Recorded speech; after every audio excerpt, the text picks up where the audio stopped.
Nairobi Westgate Mall business owners count their losses, demand answers from the government over massive looting. We have exclusive footage for you from inside the Nairobi Mall. Nigerian schools to remain open despite an attack where up to 50 students were shot dead in Yobe State.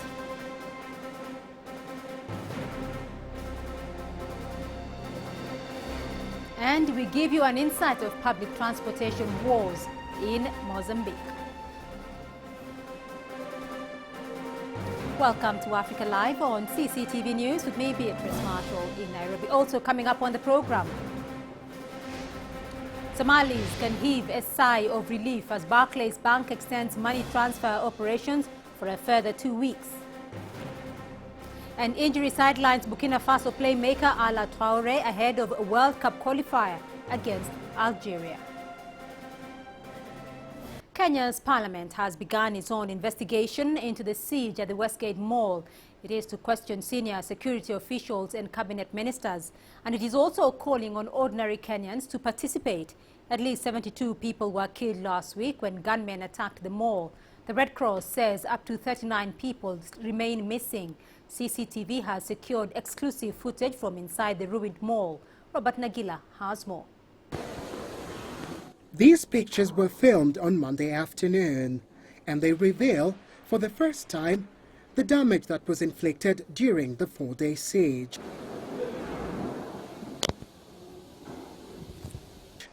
Here, the entrance to the second floor, where gunmen opened fire on a children's cookery competition.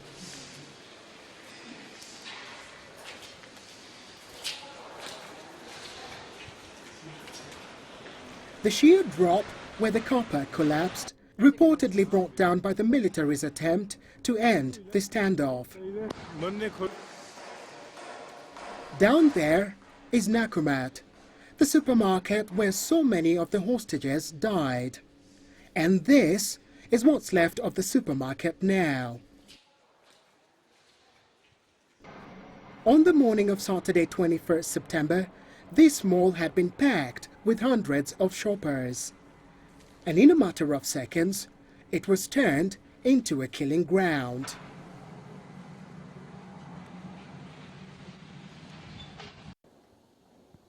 Key questions remain unanswered, like whether there had been warnings that an attack was looming, how many died, who were the gunmen, and how many escaped.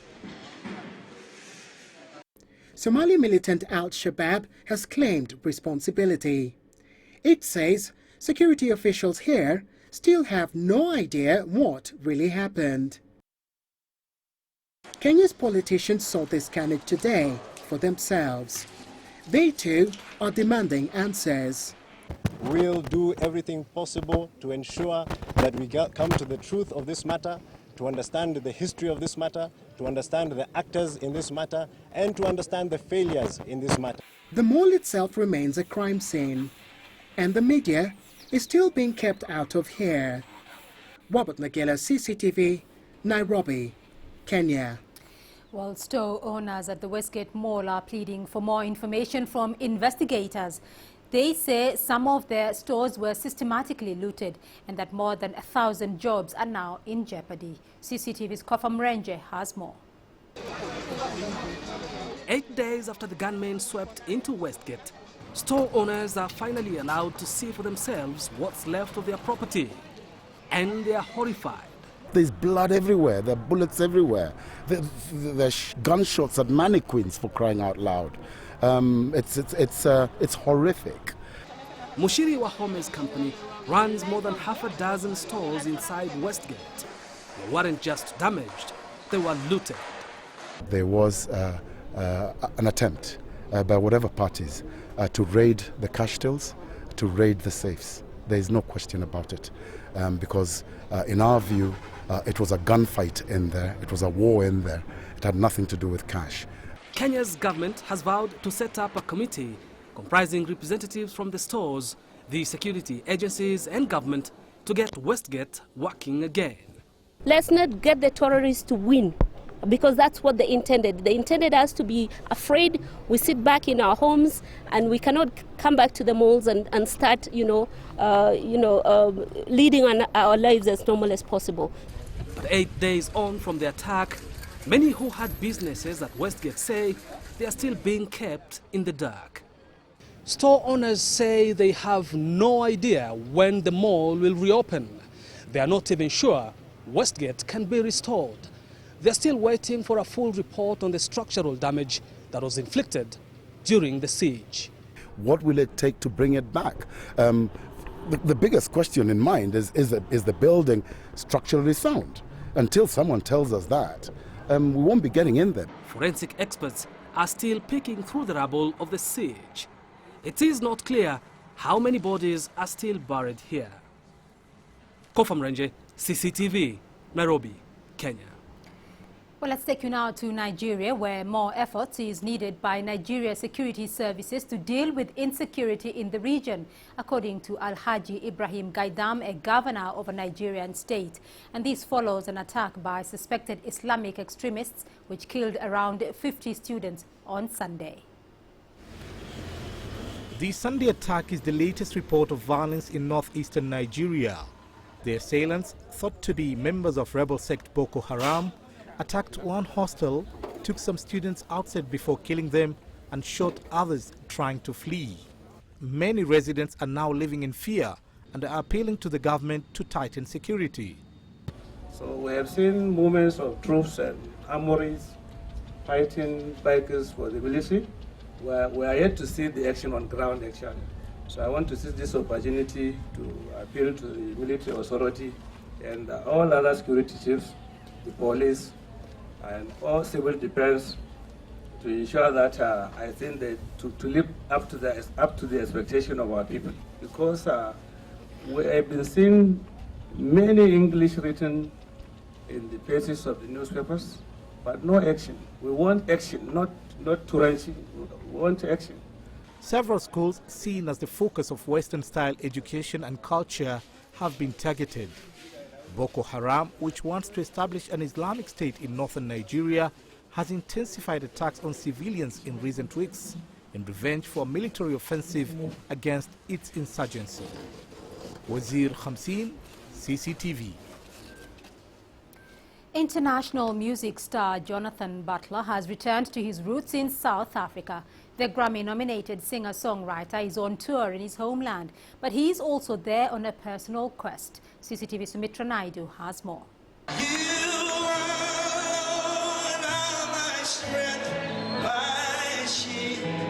South Africa holds a special place in the heart of Grammy-nominated musician Jonathan Butler. Formerly from Cape Town, Butler fought his own demons as a child. He was 7 when he started singing and playing guitar. Butler was just a teenager in 1974 when he became the first black artist to be played on white South African radio stations. Jonathan Butler, an acclaimed jazz musician well known around the world, is back on home soil, this time to help youngsters fight drug abuse.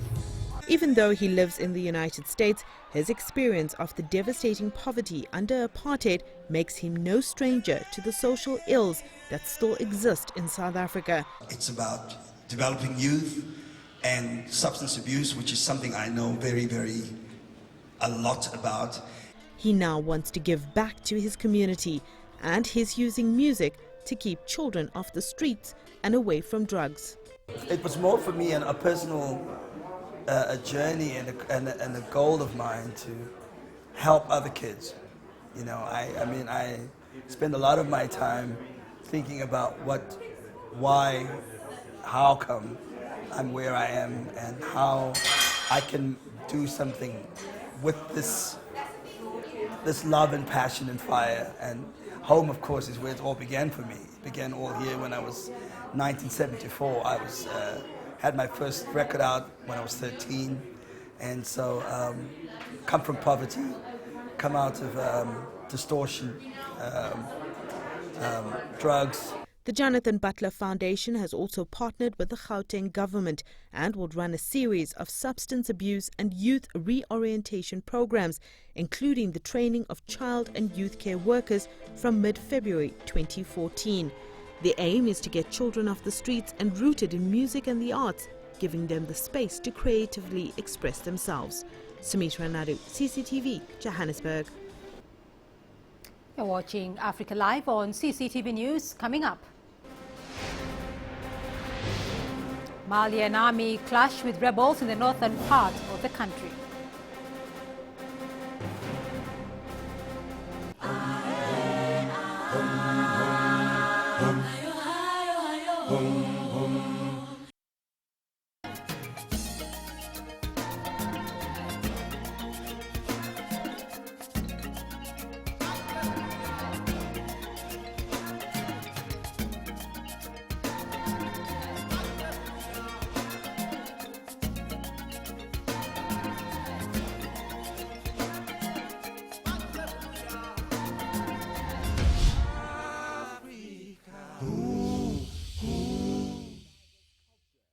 We follow the latest trends in global politics, economics, culture and sport, and how Africa fits into the global picture.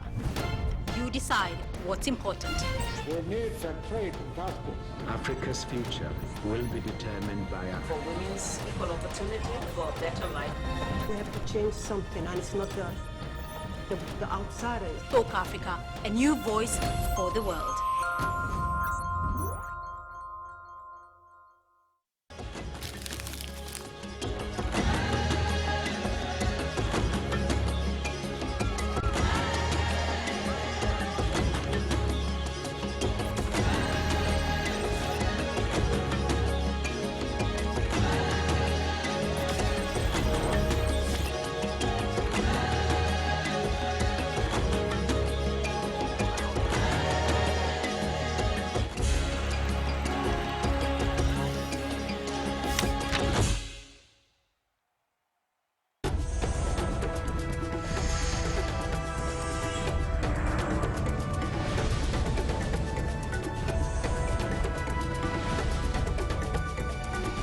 Now, Tuareg separatists and Malian soldiers exchanged fire in the northern town for a second day on Monday in a sign of escalating tensions between the two groups. CCTV's Noel Mwakugu tells us more. Local officials and the Tuareg rebels have been blaming each other back and forth over the recent fighting.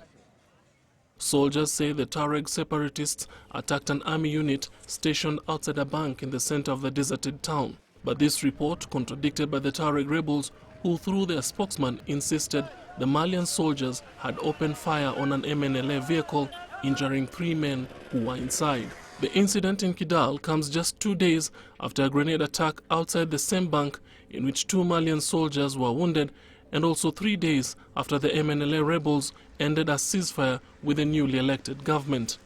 MNLA fighters had agreed to remain in the barracks in Kidal under a June ceasefire deal to allow presidential elections to go ahead in the remote region. The group broke off the deal on Thursday after it claimed the Malian president Ibrahim Boubacar Keïta had failed to live up to his promises. The rebels stated that the president was supposed to hold talks with them within 2 months of him taking office. Recent days has seen escalation in violence in northern Mali, but locals hope that the 12,600-strong UN peacekeeping force to be deployed in the country will bring about the much-needed stability. Noel Mwakugu, CCTV. And for an in-depth understanding of the growing unrest across the northern Mali, here is a chronology of events on the country's political past. In the month of March last year, soldiers seized power from the former Malian president Amadou Toumani Touré. These as a protest against the government's ineffective handling of a campaign against northern rebels. President Touré resigns and Yankunda Traoré is sworn in as interim president 3 days later. The Tuareg-led MNLA and Ansar Dine agreed to merge and create an independent state. The months of June and July witnessed much destruction from the rebels, who captured the main cities of Timbuktu, Kidal and Gao. A new government is then formed in August under Prime Minister Cheikh Modibo Diarra in order to meet regional demands that the country transition away from military-dominated rule. As the year comes to a close, Prime Minister Cheikh Modibo Diarra resigns and is succeeded by presidential official Django Sissoko. Early January, rebels capture some cities, leading the interim president to appeal to France for help. Following the appeal, France announces a French military intervention to halt advances by the rebels. French airstrikes help Malian government troops drive Islamist rebels from the strategic central towns.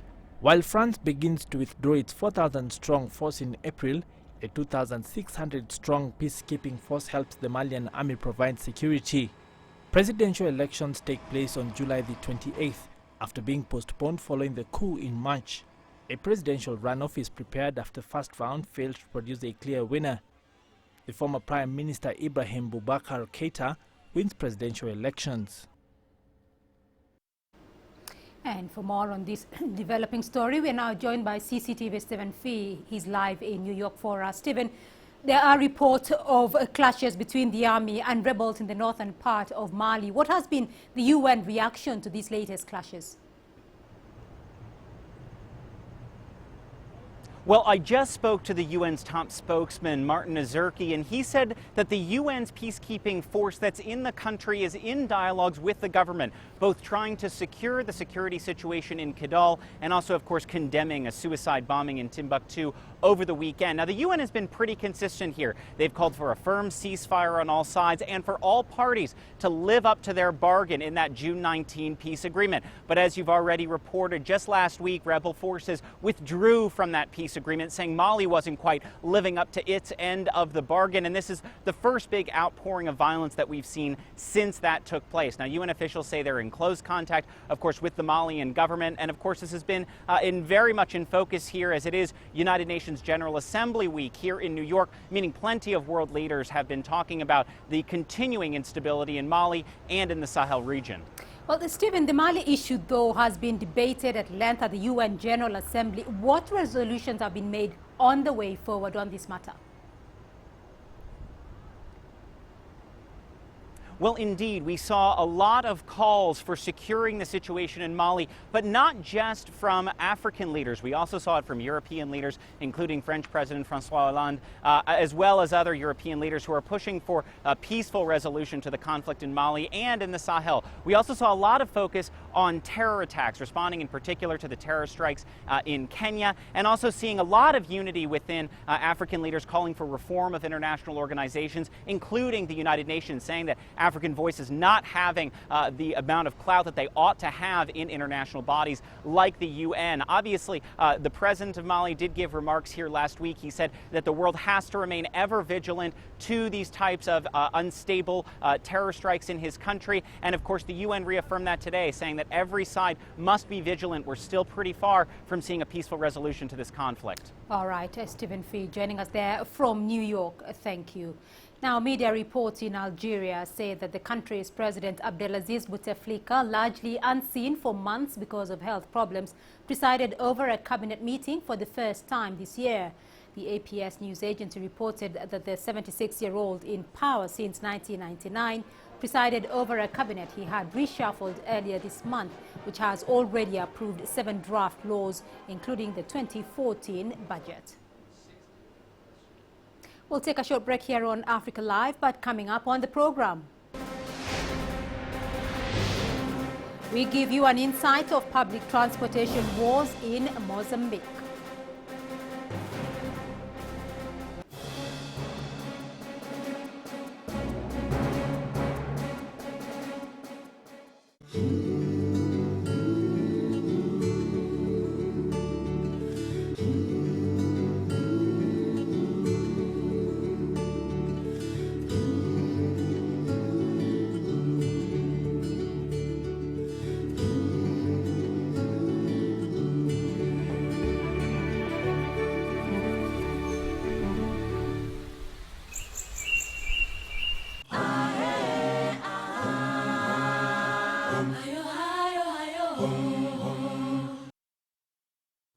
Make major investments in China. In child privacy. Why we are living for? That's a fundamental government position on China's arrested for by leaders. I think that's for that would be have a dialogue, political change and human rights. Don't you think you should?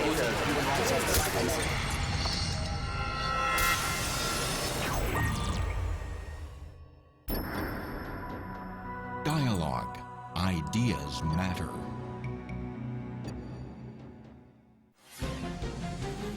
International news with the global perspective. World Insight is the only program with analysis from around the world, with lively discussions and feature reports. Tuning each week for World Insight, only on CCTV News.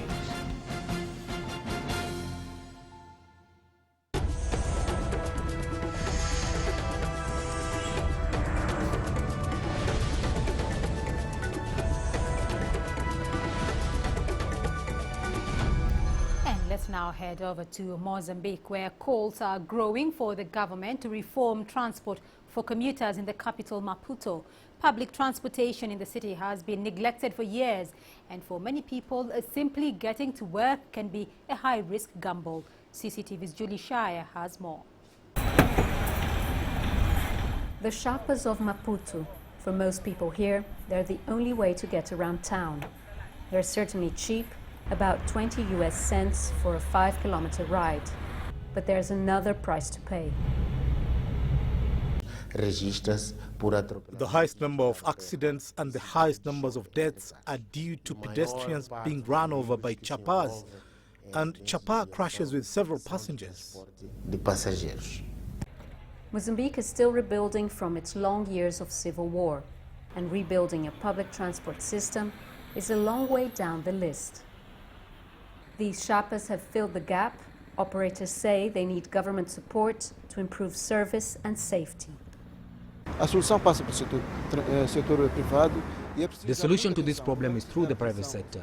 The government has to pay attention and look towards us to solve the situation. Only then will the transport problems be solved in our country. Mozambique lacks even emergency services that can respond to road accidents.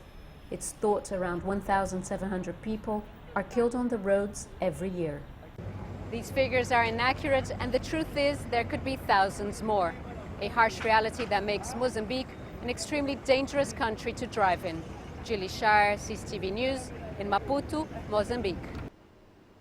Egypt's Minister of Antiquities opened a wing at the Egyptian Museum dedicated to the pieces returned by the authorities after the museum was robbed during the January uprising in 2011. Now, the authorities got back nearly half of the 54 stolen pieces and displayed them in a special exhibition. Adel Mahroui tells us more. On Anger Friday, January 28, 2011, police forces retreated from Tahrir Square when tens of thousands of protesters gathered, demanding Mubarak to step down. They left the world's largest pharaonic collection unguarded. 54 pieces were stolen from the Egyptian Museum that night, many more damaged. Many displays here are not protected by locks, just wires. So no wonder it was easy for looters to steal Egypt's recorded history during the January uprising. And even after that experience, the government still says that the museum's internal security is not that important. Outside of the museum, 2 tanks now belonging to the army are standing outside, and before 3 days ago there were about 20 tanks are guarding the museum. And also inside of the museum we have the security guards, we have the police inside, and we have the cameras everywhere to secure the museum. This is one thing. Secondly, and above all and before all, we depend on the people of Egypt. When the museum's employees returned, they found art crafts smashed and thrown in the garden. They even found them in trash cans. A team of Egypt's experts worked for over a year to put these tiny pieces back together. The pieces were broken and smashed from the bases. Some items were used to break the glasses of the displays. Obviously, the thieves did not know the value of these pieces, and those that were gold-plated were crushed. But when they found out it was wood, they threw it away. Egyptian museums have poor alarm equipment. At least 2,000 pieces were stolen since the January uprising began. Among them, a Van Gogh painting stolen at noon with just a pair of scissors to cut the holding wires of the frame. No renovation is expected in this museum soon, as the government is focused on establishing the Grand Egyptian Museum, hopefully a safer home for these priceless ancient artworks. Adel Mahroui, CCTV, Cairo. Well, the technique used by a group of northern Nigerian craftsmen to dye cotton sheets indigo has survived for more than 500 years. And despite the high risks, operators are optimistic about their century-old tradition. Robert Soy has a story. At the dye pits in Kano, Nigeria's second city, a solution made up of natural indigo, ash and potash is brewed for at least a month in a shaft. The 125 Kofa Mata pits were constructed in a walled compound in central Kano in 1498 and assigned to families whose descendants are said to still control the trade.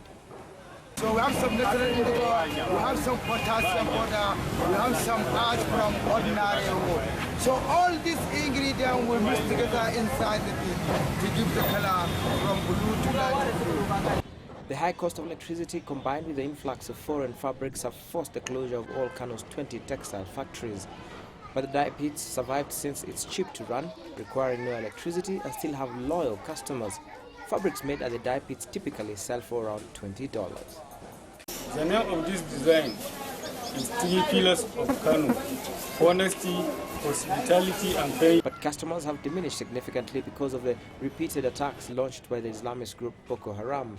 The dye pit operators are now considered the city's last indigenous textile producers, but even their output has declined.